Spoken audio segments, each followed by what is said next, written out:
दिल्ली के नरेला से इस वक्त की बड़ी खबर आ रही है, जहां एक बाइक सवार से लूट की वारदात को अंजाम दिया गया।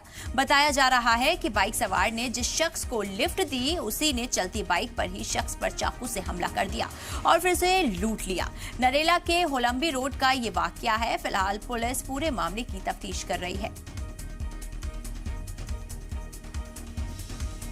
तो देखिए, एक बाइक सवार राहगीर की मदद करता है, उसको बाइक पे बैठाता है और वो राहगीर ही उसको चाकू घोंप देता है। देखिए, जिस तरीके से इस शख्स ने लिफ्ट दी उस राहगीर को, उसने शायद उसकी मदद करने के इरादे से उसे लिफ्ट दी और जिस तरीके से इसको लिफ्ट देना भारी पड़ गया। देखिए, वो लगातार चर्चा का विषय बना हुआ है कि आजकल किसी की मदद करना भी बुरा है, क्योंकि बाइक पर शख्स को मदद दी गई और शख्स ने उसका चाकू से हमला कर दिया और फिर उसे लूट लिया।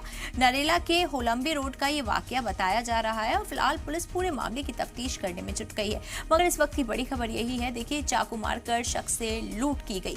एक शख्स ने आपकी चलते हुए मदद की और आपने चाकू घोंप कर उसको जख्मी कर दिया और उसे लूट की वारदात को अंजाम दे दिया। इसीलिए देखिए, लोग राह चलते लोगों की मदद करने से डरते हैं और उन लोगों को अगर ज़रूरत भी होती है तो लोग कतराते हैं कि हम मदद ना करें, क्या पता हमारे साथ क्या हो जाए। तो देखिए, पूरे मामले की जांच हालांकि पुलिस कर रही है और जो मामला है वो नरेला के होलंबी रोड का बताया जा रहा है।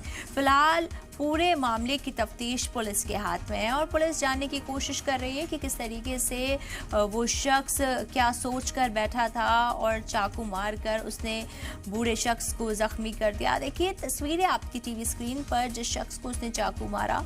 पूरे मामले की जांच में पुलिस जुट चुकी है, पर सवाल यही कि क्या किसी की मदद करना इतना भारी पड़ सकता है कि वो पहले चाकू घोंप दे और उसके बाद लूट की वारदात को अंजाम दे दे।